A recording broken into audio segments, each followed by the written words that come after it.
to Seriously Loco, the Seriously Crazy fan podcast for El Paso Locomotive FC, a proud member of the Beautiful Game Network and brought to you by Roughnecks, Scarves, and Icarus FC, and home to the dopest kits in USL podcasting. Facts. Big facts. I'm your host, Phil Baki, and I'm joined tonight by my co-host, Mikka Burrell. Mikka, we're running as a duo tonight, so we gotta be sharp.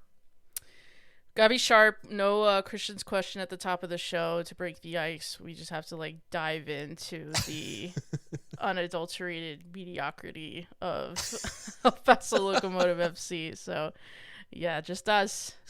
We just gotta wade out into those tepid waters, just lukewarm. Low tide. Yeah. Indeed. Like a bath that's sat for just a little too long, you know. We could do this all day. Yeah, if you're finding us for the first time, we're Seriously Loco, and I'm sorry if this is the first episode you're hearing, because there have been brighter days in Locomotive's history.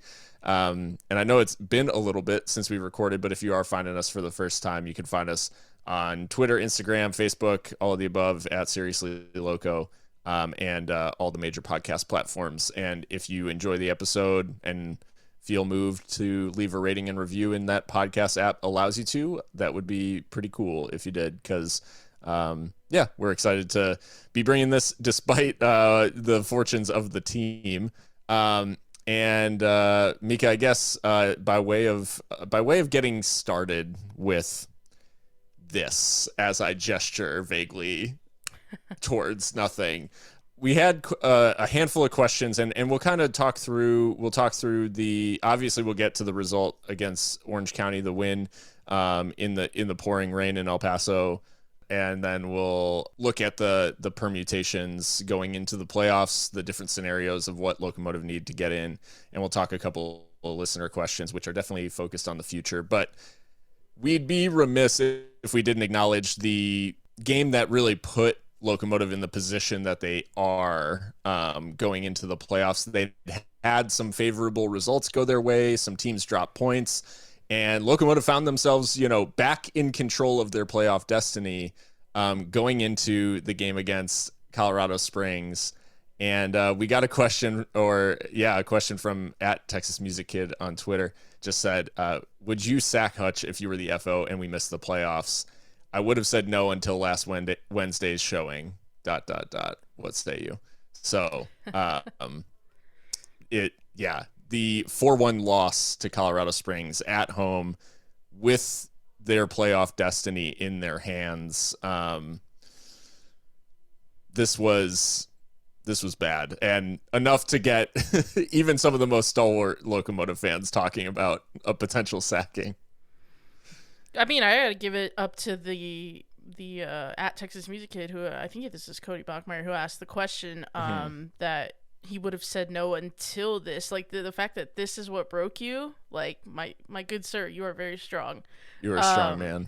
Because and to be fair, it was a shocking performance. I had someone, I forget who it was, ask me, is this going to be a positive or a negative for Locomotive that we've had 17 days of rest, given that the Tampa Bay fixture had to be rescheduled due to Hurricane Ian. And I said, I didn't even hesitate. I said, it's going to hurt us, period, because this is a team that thrives on momentum, or so it would seem. And to be fair, soccer is also kind of like that. The nature of it is that as a sport too. I think momentum is really important, and match rhythm is really important in the sport itself. So maybe that's a little bit of mitigation for Locomotive. But yeah, they came out super flat. At home, it was embarrassing. And against the Colorado Springs Switchbacks that have just sold Haji Berry, who was scoring boatloads of goals, and then they didn't have the next best thing in Albasamo available to them too. So their two best players are out. They come to the swap and completely dominate us. They end up winning 4-1. Ingalina ripped us apart on the counterattack and off some mistakes and from the penalty spot. And we just didn't show up, and with our playoff hopes on the line, it was unacceptable, honestly, as a performance. And, fair play to Colorado Springs. They made history with this result. It took the 14th time of asking. They're finally able to beat Locomotive. So that streak is now over of being undefeated against them. So, just not good at all. And again, I can see why the person asking the question is thinking that this is sack worthy. For me personally, like, to answer the question, like, I don't think that this one result makes any difference to his, like, in reality, like, the coach's job prospects here in El Paso, and I don't think you necessarily do that based on one match, which I don't think this is what he's suggesting, but, like, this isn't it for me. This doesn't tell me anything that I didn't already know about this team, which is that we can be extremely inconsistent and let teams get the better of us when maybe they shouldn't do if we just played even somewhat closer to their level. Yeah, I think you can. There's two main themes that this match really summed up for me, which is that Michi Galina is the threat in this version of Switchbacks. He is the guy who can hurt you. Like, across the rest of the team, Zach Zandy pops up with some goals, but Echeverria is not prolific. Like, Valesky wasn't, Valesky's not. He's at Monterey Bay now. I had a flashback there, but regardless, like, their big weapons, like, aren't in this team. So Ingolina is the guy you must stop. And Locomotive played, I would say, relatively well in that opening passage. Like, they came out and they were okay. Didn't create a ton, like, didn't threaten a ton, but came out, like, pretty strong, had the better of the play. And again, one pass cuts the entire team completely out of the game. Ingolina's in behind and we're down 1-0. And yes, like, Lucho equalizes 5 minutes later, but the reality is, like, we're constantly doing that, where we're coming out, maybe playing better, having, I maybe not even playing better is the right word, but having the better of the possession.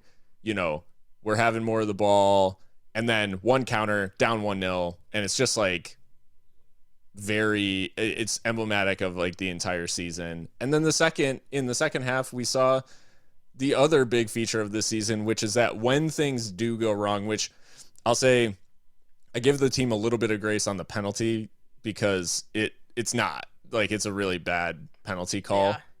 So I do give them a little bit of grace, but at 2-1, there's a pivotal moment of, do we bring it back to 2-2 or do we let it get out of hand? And as we have many times this season, it gets out of hand. Like, it just gets worse and it just spirals. And we let that one moment of, a pro ref making a bad penalty call. What else?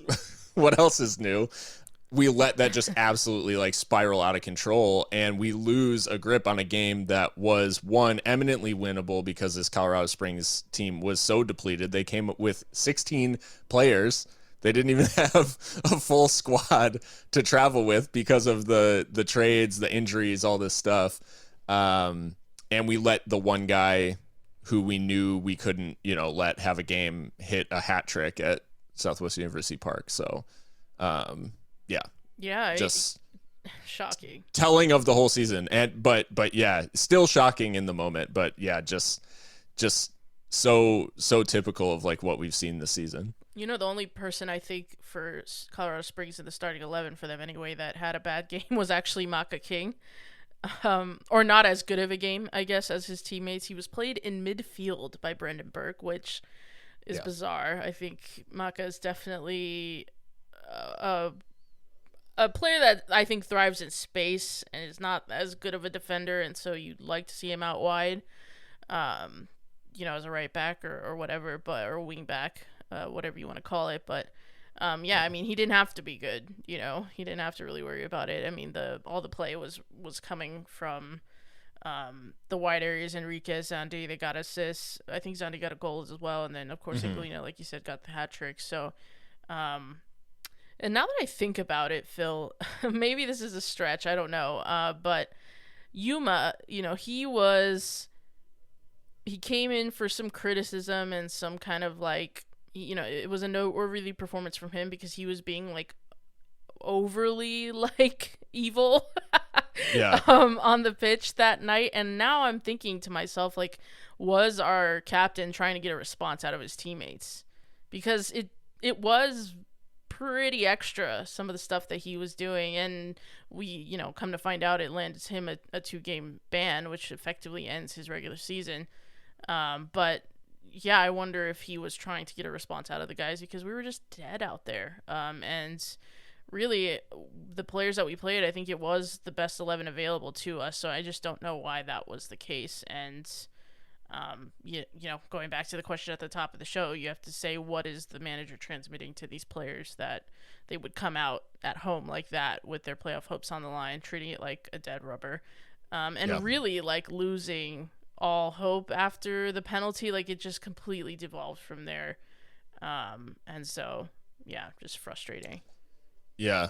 Without getting maybe too far ahead of ourselves, these last 2 games have felt weirdly flat. There's been kind of, I don't want to say unexplained because they've said that Dylan took a knock in training and that's why he's been unavailable. But there's been some weird kind of absences from the squad. There's been, I think, not dissimilar from like the or those games like right around the Richie incident in terms of like, are players distracted by stuff that's going on around the team?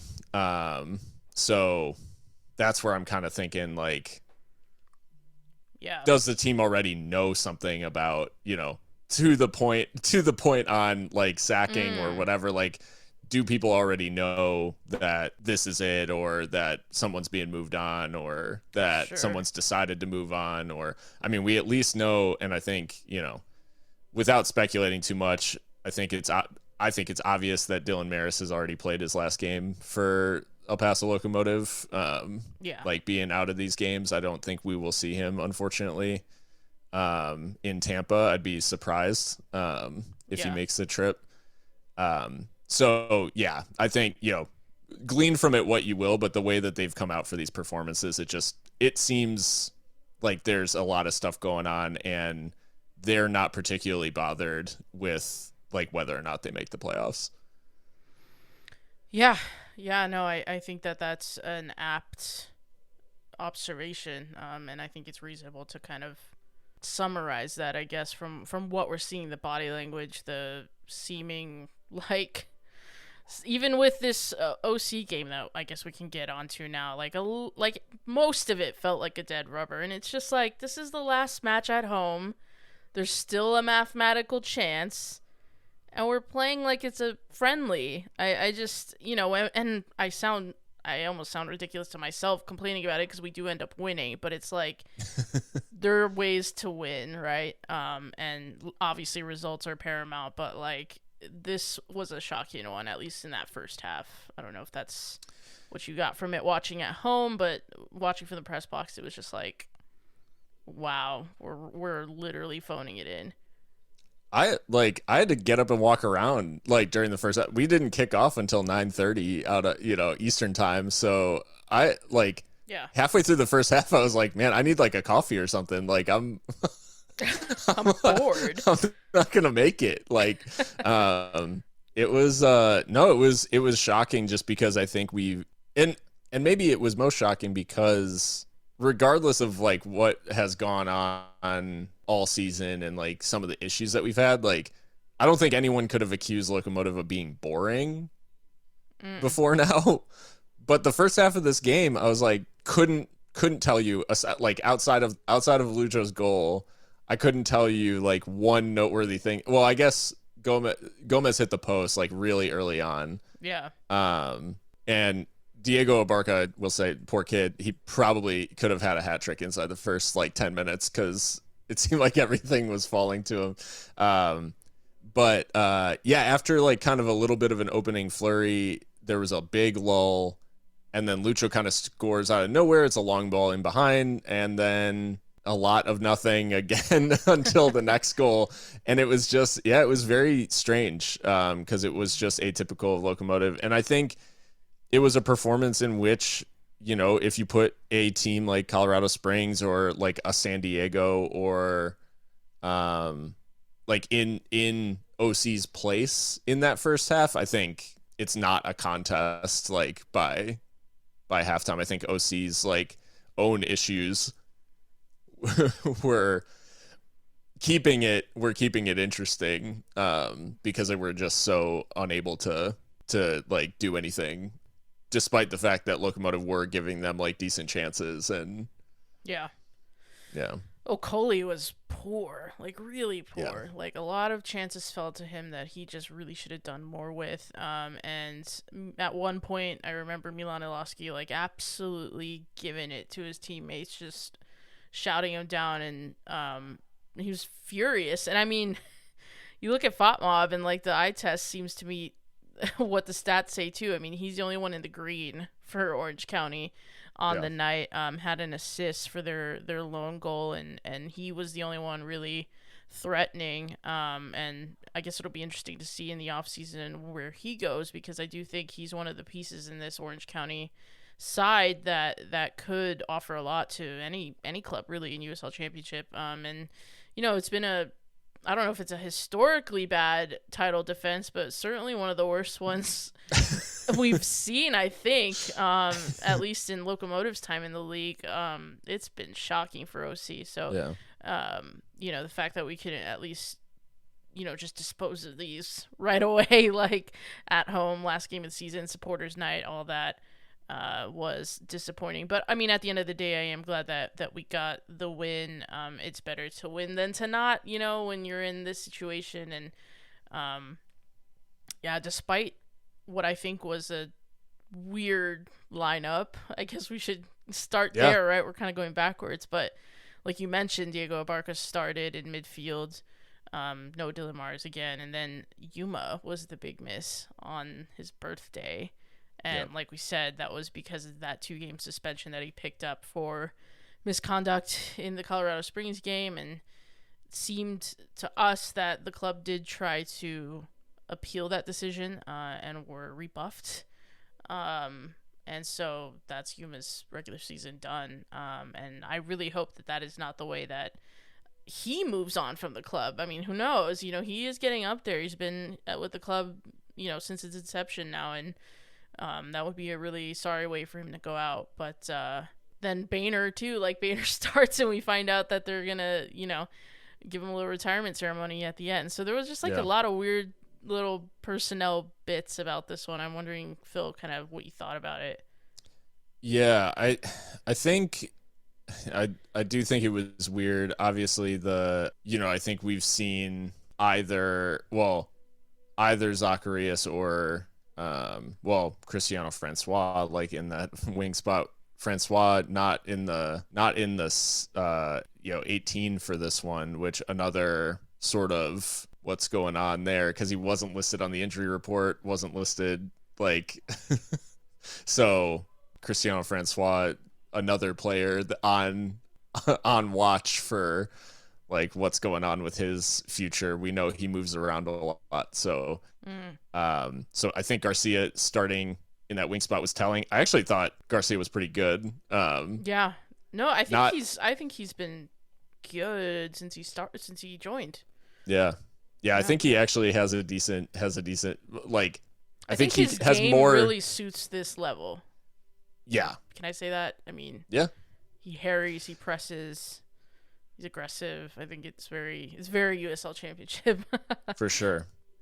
So yeah, he was really putting himself about. Like I said with Diego Abarca, I think the poor kid, like he absolutely should score from the rebound from Gomez's shot off the post. Like it falls right to him, and all he has, like he literally just has to put it on goal. The keeper's nowhere to be found, and probably should score. But I mean, yeah, lineup wise, it was, I guess, like a shape that we haven't really seen, because Abarca was like pretty much playing as like a true 10. Like I don't think he was really playing as a 8, which Dylan and, well, rewind further, Diego Luna, like, deployed. They weren't really deployed as tens, so much as like box to box.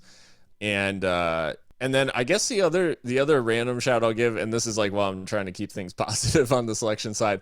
Liam Rose at right back.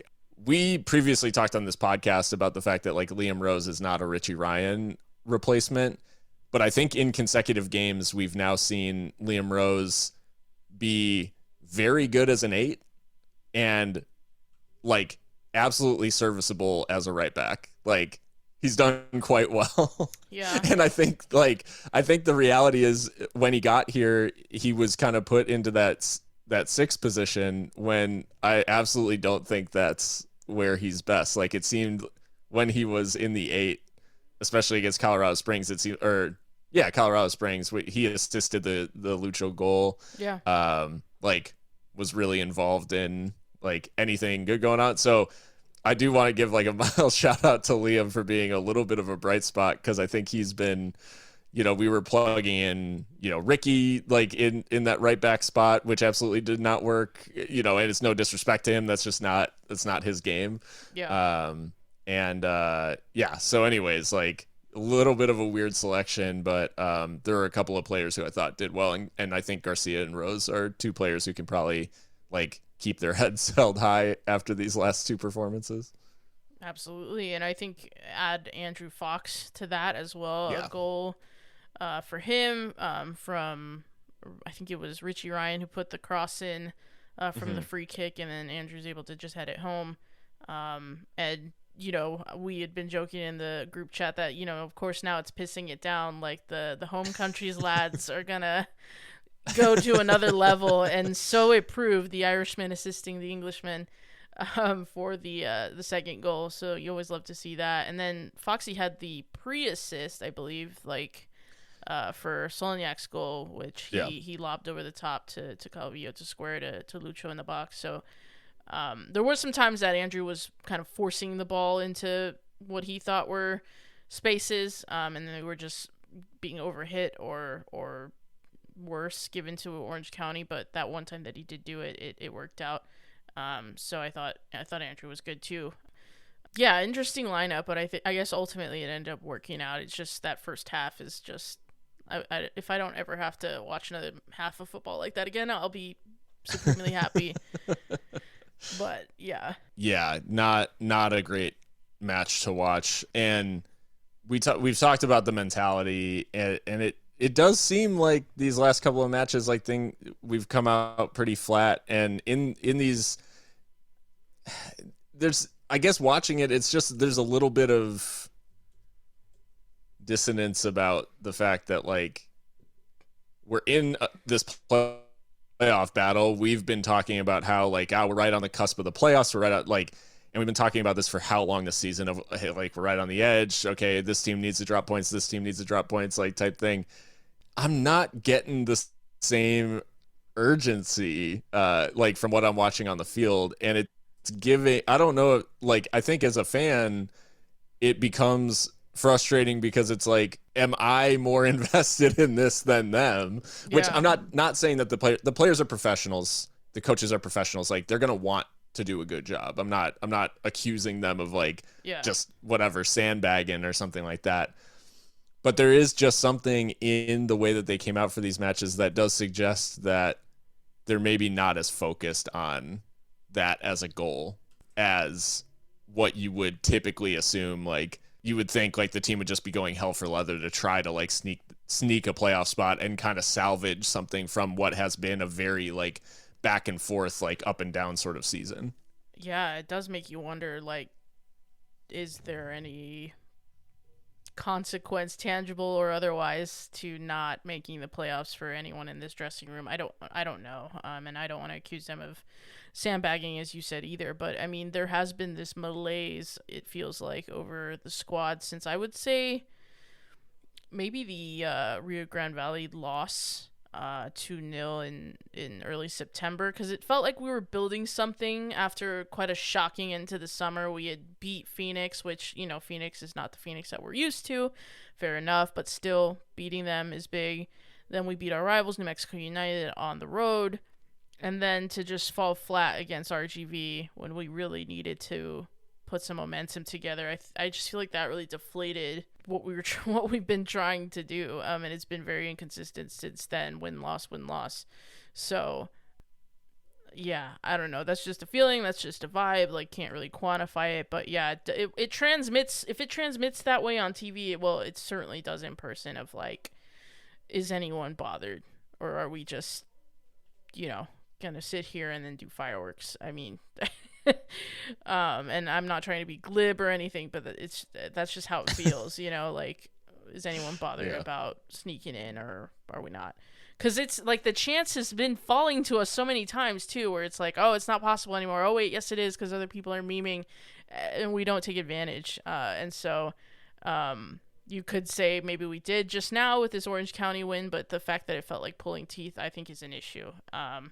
And yeah, I think you're right to question whether there is an issue with group mentality at this stage. Yeah, it's been a struggle. It's been a hell of a season. There's been I was laughing to myself thinking about the fact that like the squad we started the season with and like the squad that was put out there on in this match against Orange County, like practically unrecognizable, like from the opening day. The likes of Harry Brockbank, obviously, like we know Emmanuel Sanupe's situation and the way he started versus like what, unfortunately, I think he's been supremely unlucky with the amount of injuries and made and the all bench those things, though. but, made the bench for this one. That was nice. Yeah, he comes on in this one and he nearly latches on to a long ball like with his first touch, and I was just rooting and praying that Manny was going to get a chance to get a shot off and put the game to bed with a third, but unfortunately not to be. Yeah, but again the strain of watching this game and just like the total malaise. I mean, the rain perked things up, I think, a little bit because it at least made it interesting. Oh yeah, the ball was zipping around a lot, and we definitely seemed to play better the worse the conditions got, which make of that what you will. Yeah.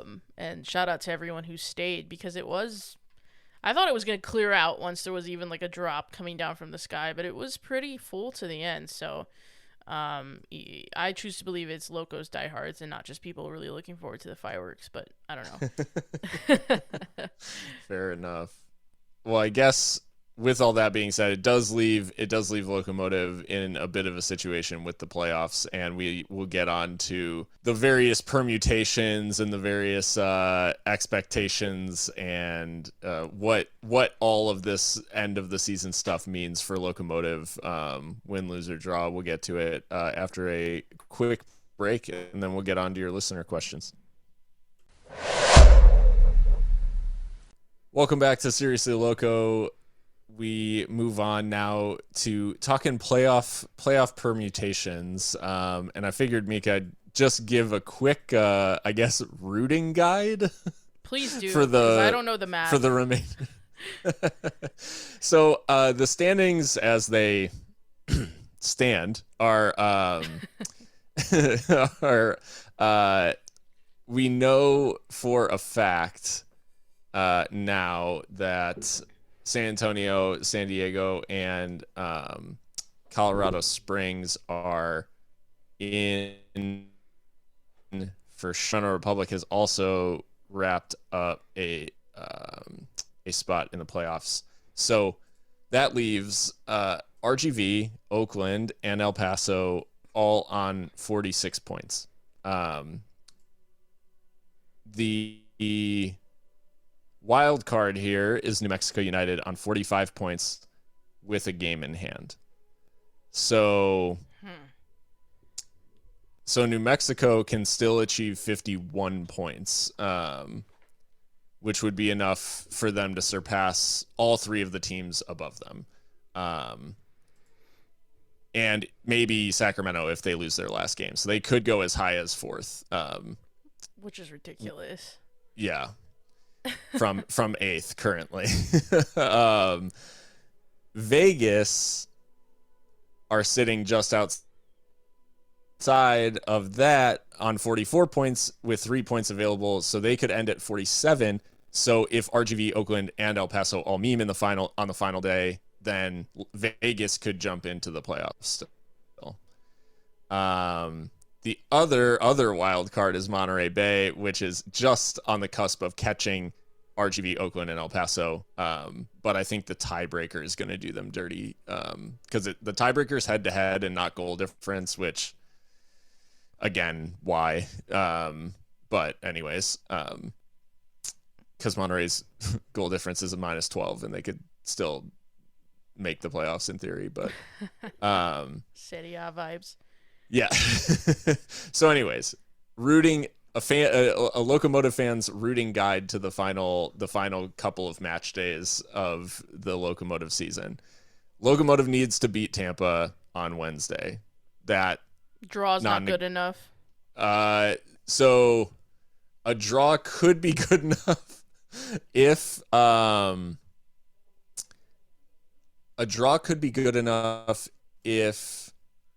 Oakland and RGV both lose. And New Mexico loses both of its final games. Gotcha. Okay. Because we would need yeah. Because for three remaining playoff spots, the most likely to get it due to the head-to-head and due to points available are New Mexico, RGV, and Oakland. Because we don't have a tie. RGV has a tiebreaker over us. Oakland has a tiebreaker over us because of our head-to-head records, and New Mexico can get more points than us. So basically, we need RGV and Oakland to not win, and we need New Mexico to drop at least. They can only get I guess a draw for New Mexico. A win and a draw could drop them to 49. So in theory, they could end on level on points with Locomotive with a win and a draw. So anyways. Jesus. So we need New Mexico to drop points in some form or fashion on Wednesday against LA Galaxy 2. They're at home. And for good measure, we could use Monterey Bay dropping points to FC Tulsa just as an insurance policy. If they don't win against Tulsa, then they're out. And that all happens on Wednesday. Then fast forward to next Saturday. The only other the East-West games that matter, or the East-West game that matters, I should say, is Oakland goes to Pittsburgh. And we could really use Pittsburgh, depending on the result that we get against Tampa. We either need them to lose, or they could, in theory, draw, I guess. If we've won. If we've beaten Tampa Bay, then they could draw and finish below us. But as of right now, we would want, obviously, a Pittsburgh win. The other is RGV Monterey Bay. So if Monterey Bay loses to Tulsa on Wednesday, then a Monterey win against RGV is the best case scenario on Saturday. So we're rooting against Monterey Bay on Wednesday and for them on Saturday. And then New Mexico, Colorado Springs on Saturday. We want New Mexico to lose, which easy for Locomotive fans to do that. And then sort of peripheral, but still semi-relevant is especially if Locomotive don't get a result against Tampa Bay, then we'd want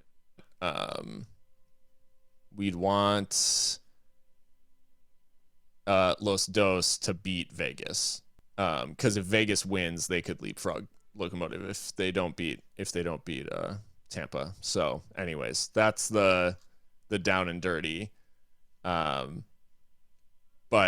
the bottom line is that if we assume that New Mexico is going to get at least 46, which is a draw from any of the last two games, then we need RGV and Oakland to finish with less points than us, because New Mexico will effectively push us out of the playoffs if RGV and Oakland end level on points with us. All those words make me think, then they were very useful words and informative. Thank you, Phil. Because I certainly couldn't figure that out for myself. It just makes me think that it's really, really, really a long shot. And our good friend John over at USL Tactics has us having an 84% chance of making it based on his model. But, like, I just feel like so much has to go our way. And I think beating Tampa is the biggest of them. And you know, without wanting to trivialize what's going on with Tampa Bay right now, as breaking news is happening as we record. Yeah. Maybe they're a little bit off their game because of off-field issues, given the 12-game suspension of Lawrence Weick. But still, to travel there and try to get a result in front of those fans in that stadium, in a perennial title challenger, against a perennial title challenger, I think that's a big, big ask when we can't even show up at home against Colorado Springs. So, yeah, I was gonna say with all of the documented underperformance on the road, I'd be shocked if we went to Al Lang and got anything. But I will say, like, the most binary way to think about this is, you know, if all the permutations are uninteresting or like tough to follow, really the most binary way to think about it is Oakland getting beat by Pittsburgh is kind of the pivotal thing. Like, Locomotive will make the playoffs if they get a point in Tampa and Pittsburgh win against Oakland. That's essentially like I would say the most likely Locomotive playoff scenario that can play out is a draw in Tampa and an Oakland loss to Pittsburgh. yeah. Oh boy. Yep.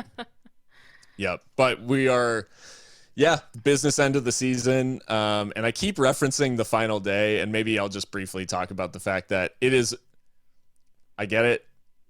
The USL Western Conference has an uneven amount of teams. They have 13 teams right now. So someone was going to get left out of the final day. The fact that it is Locomotive, I'm not happy about it.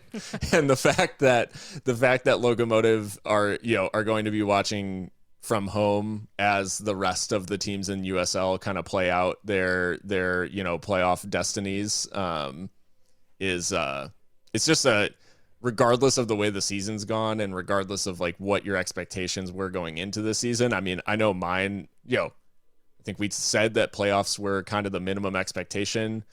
The manner in which we've gotten into a playoff dogfight is like shocking. I think we can all say is like not acceptable, because if the West was just really strong and we were in seventh in a kind of like transitionary year, that would be one thing. The West has been extremely inconsistent. And no team aside from San Antonio is like truly consistently good. San Diego is second and they have 9 losses.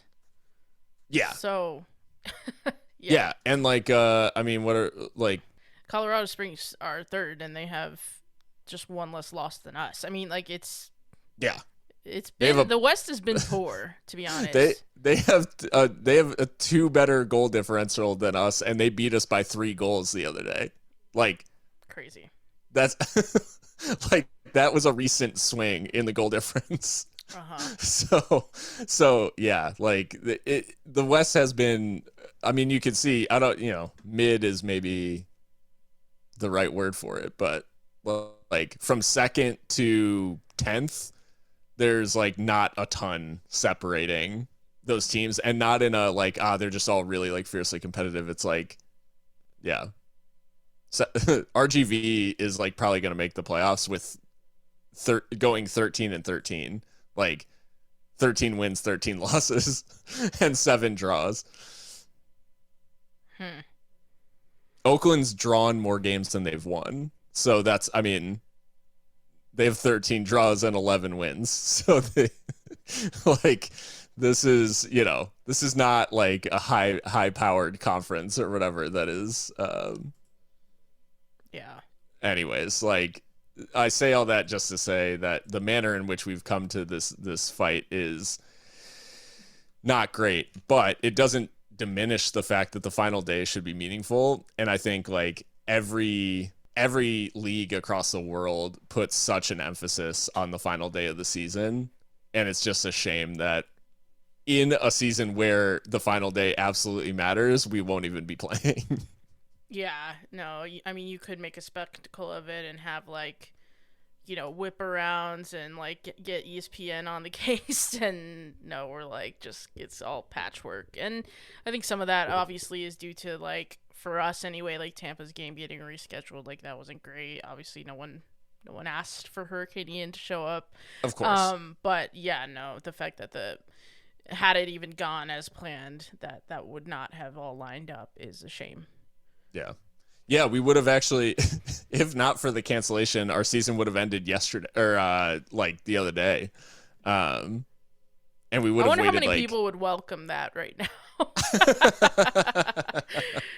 Yeah, fair. But we would still be waiting. Like, we'd still be waiting for all these results to play out to be like, do we have one more game? Which is ridiculous. It's like, I don't know if anyone listening can relate to this, but like when you're in youth sports, when you're playing like a travel tournament or something like that, and you're playing in a format that nobody truly understands except the organizers, and you've just played like 6 games and you're sitting in Kenosha, Wisconsin, like, okay, like, do I go home? Do I get to like go home now, or do we have to play again? And they're like, oh, they're waiting for pool 2 to finish up so that we can figure out whether we have another game. And it's like, cool. So that's Locomotive. I'm picturing a Locomotive sitting around the locker room like, I guess we're going to see if we play again. But that being said, all these playoff permutations, the final day, all that notwithstanding, at NGNickGo on Instagram said, even if they make the playoffs, has Hutch earned another year? What do you think? Do you think even if they do find a way, and let's say it is, a draw in Tampa, Oakland loses on the final day to Pittsburgh, and Locomotive find themselves with a playoff game in the first round against, I guess it would be San Diego, find ourselves going to San Diego for a playoff game, do you want to see Hutch back for another year? So I know that at NGNickGo is probably getting at the, like, what do you feel would be right is if he remained. But I think what we've said all season is you make the playoffs, and like that's the bare minimum, and you should be able to build from that. And so I feel like I need to be consistent and say, if you were to make it, and who knows, we show out in that knockout tournament, then the complexion of the season changes quite a bit, right? And I think if that was that's number one. Number two is, if that was the goal set out for him when he got hired and he meets that, then I think it's only fair that he gets another year. Now, earned, like, is that word kind of shifts it for me, because I think then we start to get into the, like, philosophical, right, of like, do we think he's, like, emotionally earned it, maybe? And that's where I'm, like, less sure. I think we're just talking about, like, to-do lists and objectives that are set in stone. If he makes it, for sure, like, he stays. But I'm not sure one way or another whether this is a fit. I'm not sure whether we're a fit for him as much as he's a fit for us as a club. I'm still not sure of that, and I don't know if a year is if a season's enough, or if we should know by now. I think I'm still kind of grasping with that, or wrestling with that. So yeah, I mean, the easy answer is yeah. If you meet that objective, if that was what was set for you, then yes. But I don't know on a deeper level if that's really going to work long term. Hope that's fair. Yeah. It really is funny, because I think on the one hand, I have a lot of sympathy for the fact that I think there have been some mitigating circumstances this year in terms of, like, the amount and intensity of some of the injuries, and some of the other, like, issues that were faced. But I think, like, in terms of the just the different data points that we've collected over the season, like, oh, player randomly like leaves the club basically with no notice, like in isolation. That could happen to anyone, right? Like that, that sort of situation plays out, players get homesick, those sorts of things. But when you add it into one of the like co-captains and like most tenured players on the team was like frozen out and almost like didn't play the remainder of the season, for us.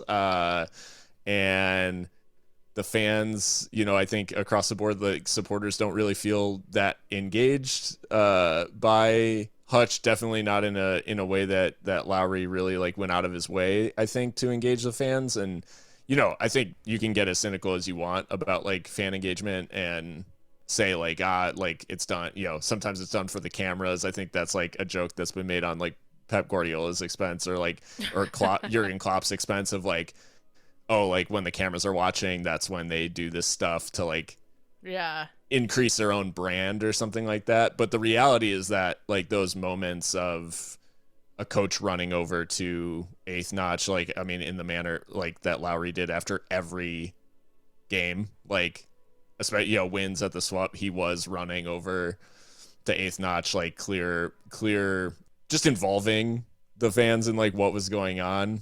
Yeah. And then add that into just like complete inconsistency of performances throughout the season. And I guess when you talk about fit, that's where I'm struggling to say like, yeah, let's give him another year, only because there's so much evidence across the whole season to say like, is this like does he see it as a fit? Like, does he think that this is something that he's invested in?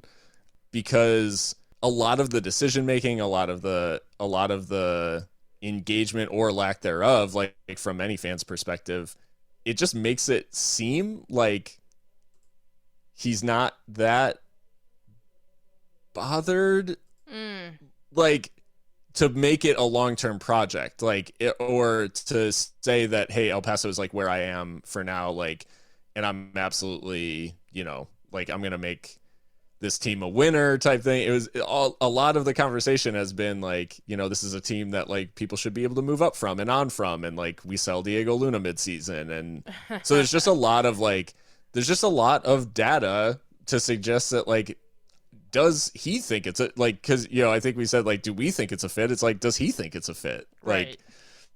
Like, because I definitely don't.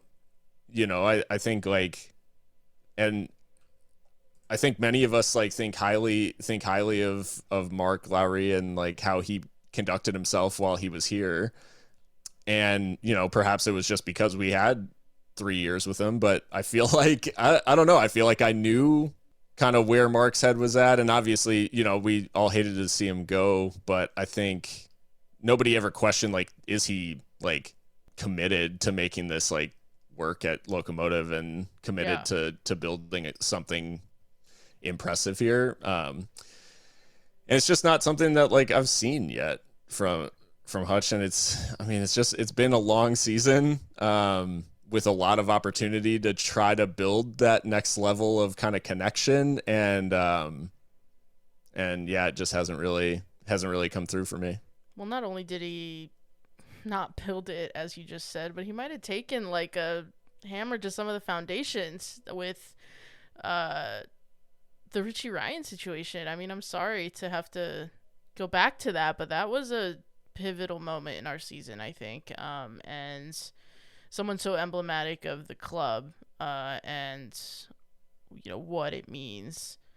Someone who wears the captain's armband when Yuma isn't. Someone who's been here since the start, a veteran of the game, well respected, well liked, popular amongst the fans, popular with his teammates. Like, for that to all go down the way it did, like, not to mention the effect that it has on the player, but also like on our reputation as a club, and the connection or lack thereof that people feel to stuff like that. Like we want, this is El Paso, like we treat people well, and I think we expect that of our club, and that was just where they fell short. And so, yeah, not to relitigate the whole situation, but I just think that colors a lot of that, because then you don't get the benefit of the doubt when something like that happens, right? Like we're always going to see the negative through that lens, unfortunately. Yeah. So yeah, maybe it's not a fit mutually, Yeah. So yeah, it's a weird one. I mean, I won't be surprised like if he does come back for another year. I'll be super fascinated, and maybe we'll get on to some more of this. And if he does, we want to win. Like I will support 100% him and want us to win, like period, 100%. So just to make that clear. Yeah. Because this is not about John Hutchinson. It's not about anyone. It's about El Paso Locomotive Football Club, and that's what we care about. So yeah. And I think at the end of the day, like acknowledging that the football club is, many components. Indeed. And it's not one man certainly, but the connections of those different components from the front office all the way down to, the supporters and the folks who really make it tick, in terms of creating atmosphere at the SWUP and all of these things. Like if there is I think we've all seen with our favorite, clubs abroad at one point or another, when the apparatus of like the football club and the playing staff and the coaching staff and the supporters get out of sync and like are on different wavelengths, it can get really, really ugly. And I think that's ultimately like what we're trying to avoid, is like we had a lot of harmony. Everybody was kind of like moving in the same direction, and the supporters felt good about where the club was at. The coaching staff was like had a clear vision. The playing staff was all bought in, and that obviously it's kind of got away, which you'd expect in a transition year. But I think keeping it from getting it too out of sync is really the key, like in those transitions and trying to get things back to harmony. Because I think right now there's just a little bit of a disconnect between the different parts that make up the club. But I guess with that being said, we can move on to our listener questions. Seriously Loco listener questions.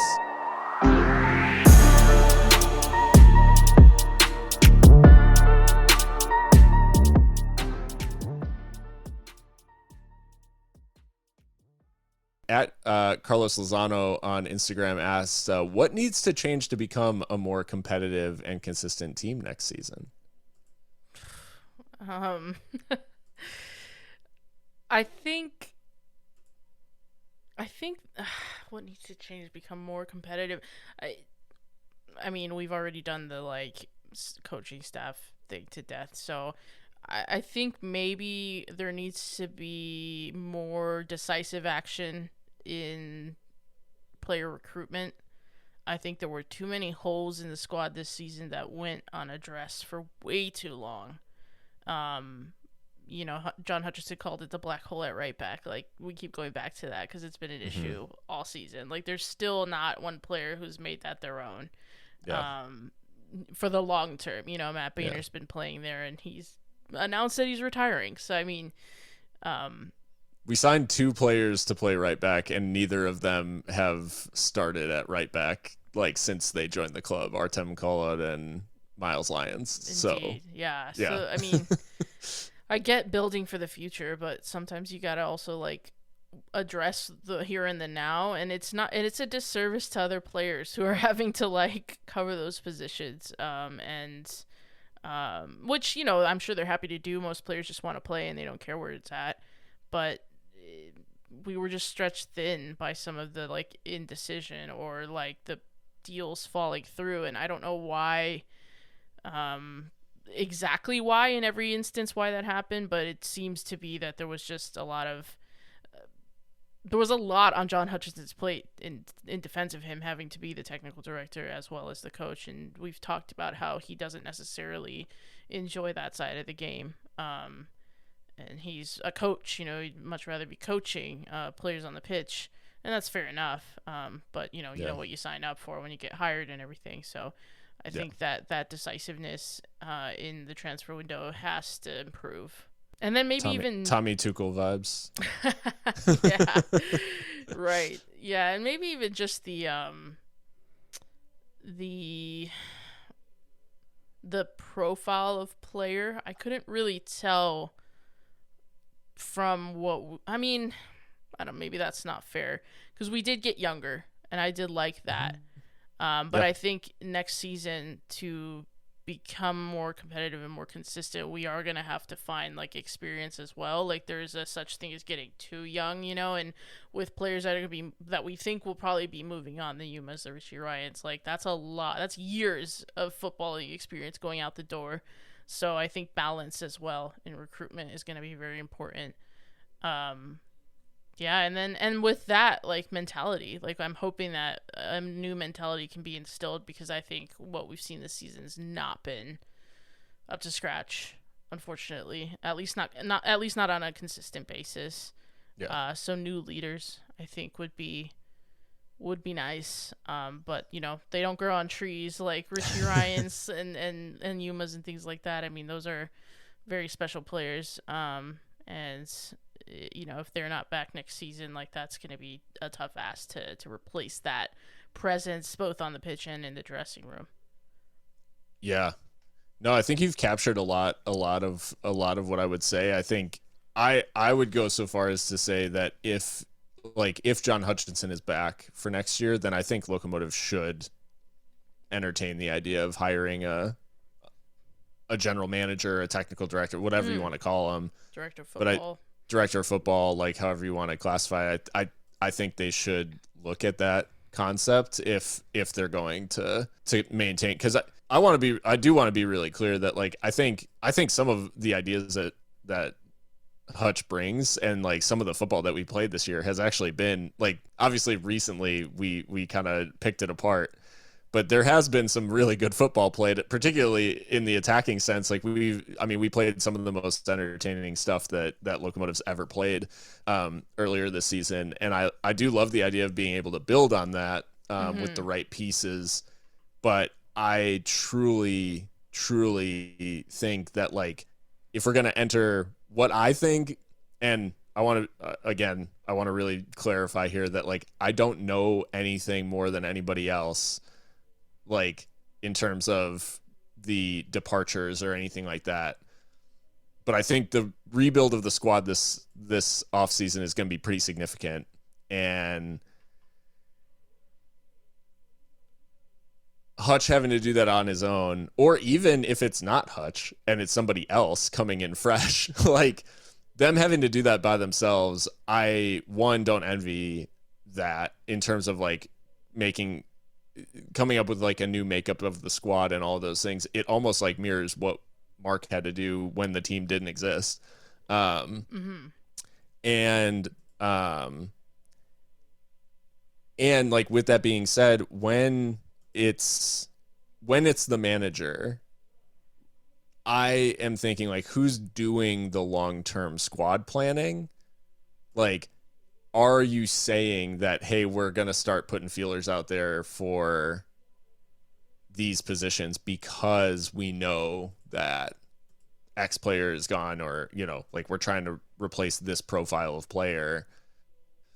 And I just, like, highly doubt that that's going on. Like, I think it's literally going to be, like, as soon as the season ends, and maybe it's already started, but, like, Hutch and the gang, like, firing up Y Scout and filtering for players that play in certain leagues or whatever, and and trying to rebuild a squad that way, which is, like, extremely difficult. So yeah, I would get someone in to help. That's kind of the one thing that I go back to in terms of, like, structurally for the club. I think they need that extra support in player recruitment, because it's just been so disjointed.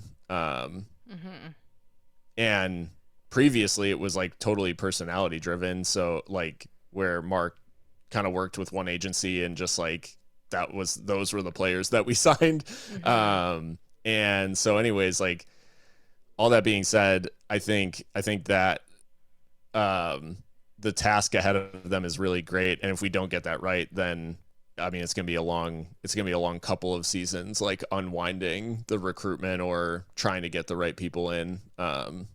So yeah, they have to, for us to remain competitive and consistent, as it was asked in the question, like recruitment this summer this off season is going to have to be not perfect, but really, really, really good. I tell you what, if we have made amends with Richie, like, give it to Richie. Like, the man's got an eye for talent, and he knows everyone in the game. He brought us Diego Luna. He brought us Eric Calvillo, who I would venture is the most successful signing in the Hutchinson era. By a distance, I think. Yeah, and so if Richie would have us, I would love that. But I mean, we'll see. Make for some awkward conversations in the front office, but what a turnaround that would be, huh? Yeah. My goodness. Steve Cook, Nottingham Forest vibes, where everybody was like rumors that he's going to be sacked, and he walked out of that meeting with a new contract.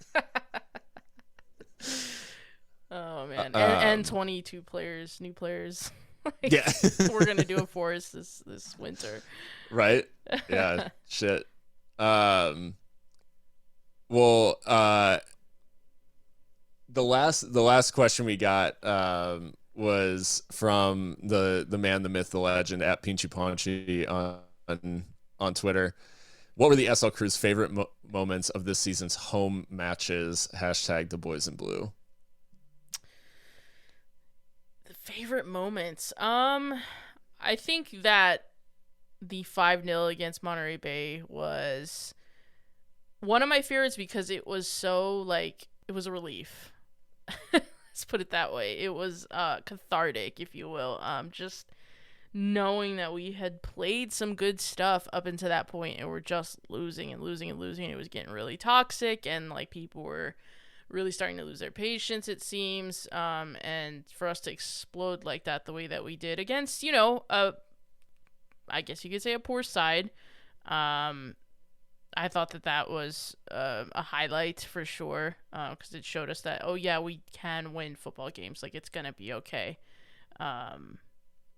So that was one, and then I think the other is Diego Abarca's screamer against, was that Hartford? Yeah, the 1-1. Yeah, the long ranger from the academy graduate. I mean, seeing El Paso boy do that at his tender age in front of the home fans, that was just, and it was such a good goal. That'll stick in the mind this season. And I just really like the player. I think he's got a lot about him to like. So I like that moment as well. Those are the ones that stick out to me right now. I'm sure there's more, but what about you, Phil? Well, I know they're like a meme now, but the win at home over Phoenix, I think that was pretty satisfying. And I mean, it's a Lucho brace. Dylan gets a goal. There's a lot to like about that particular performance. Although I think the best goal of the night was probably Ryan Flood's for Phoenix, because he hits like an absolute like screamer. Ended up only being a consolation, thankfully, but the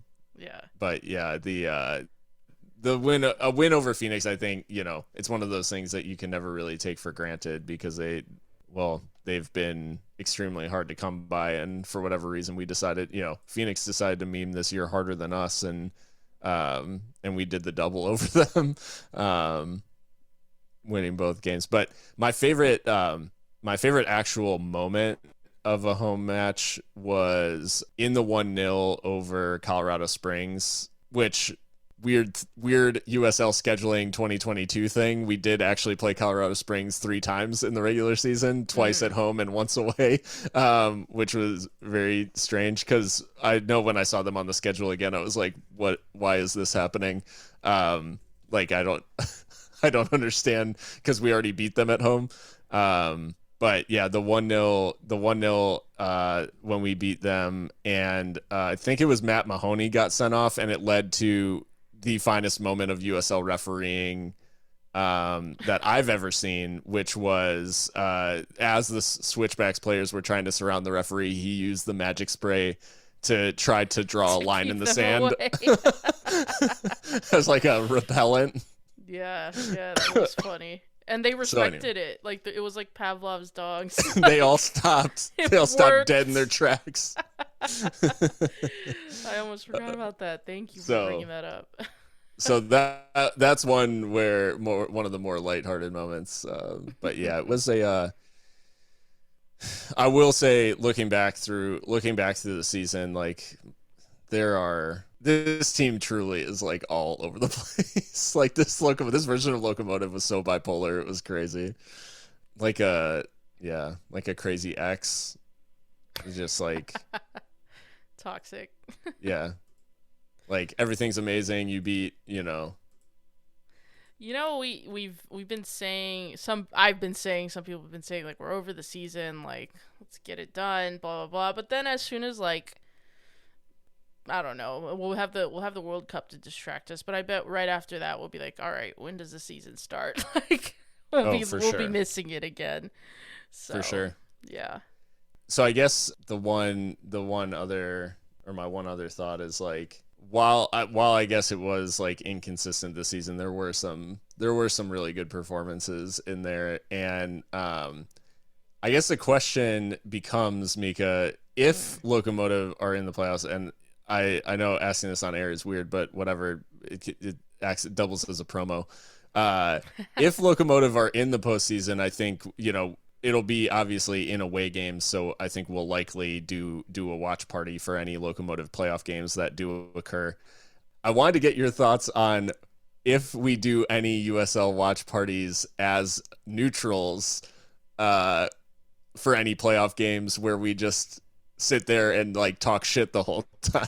I would love to. Why not? Yeah, man. Well, people have been asking too about Wednesday, so if you're free, I'm sure we can make that work. Yeah, I think I can swing it. All right, and it should be at a friendly time for you, right? Because it's an Eastern kickoff. So hopefully. Yeah. Is it 7:30? So not bad. Not bad at all.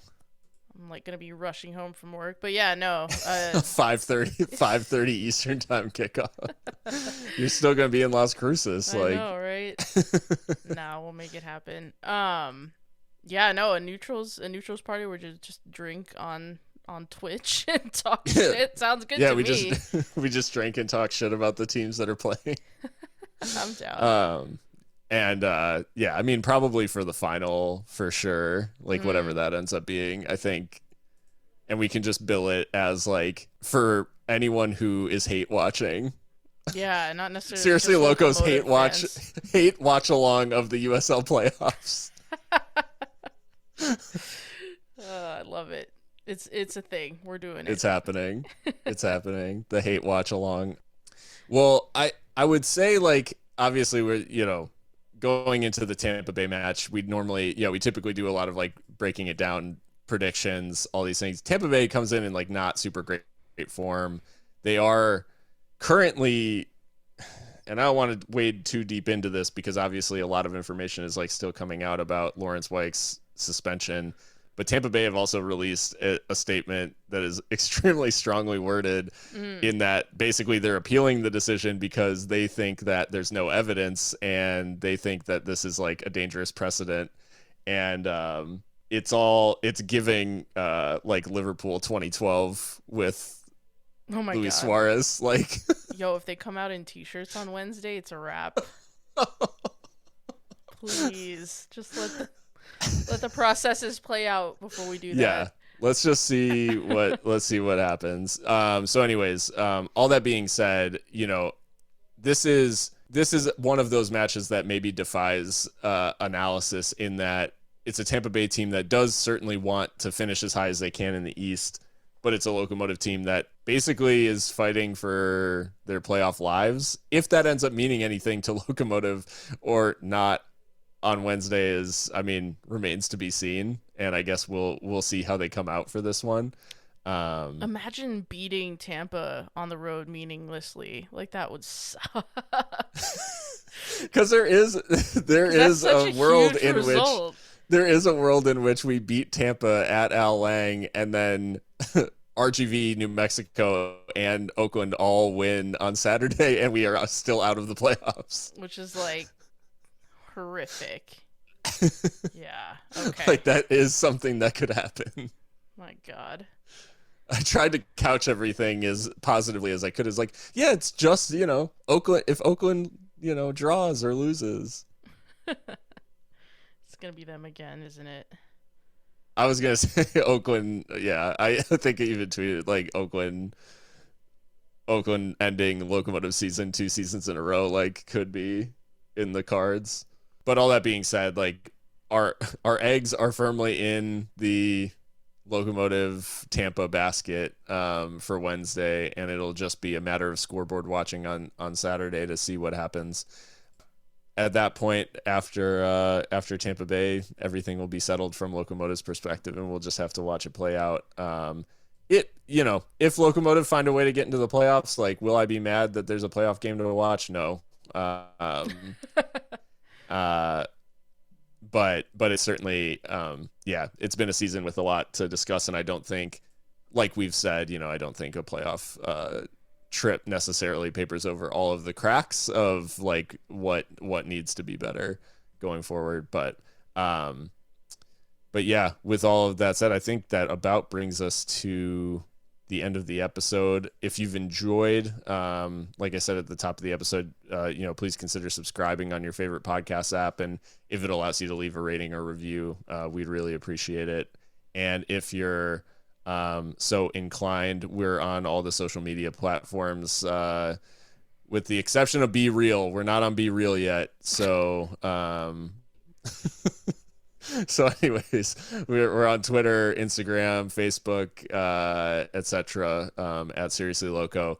We also have our Patreon, and I do want to give a shout out to all the folks who support us on Patreon, because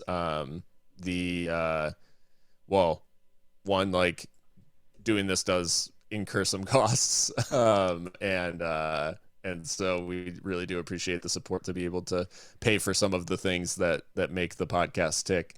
And allow us to do more stuff like kits and all that sort of thing. Anyways, thanks to everyone who's tossed a couple bucks our way. And if you are so inclined, you can find us at patreon.com/SeriouslyLoco. That's SRSLYLOCO. So, you know how to spell.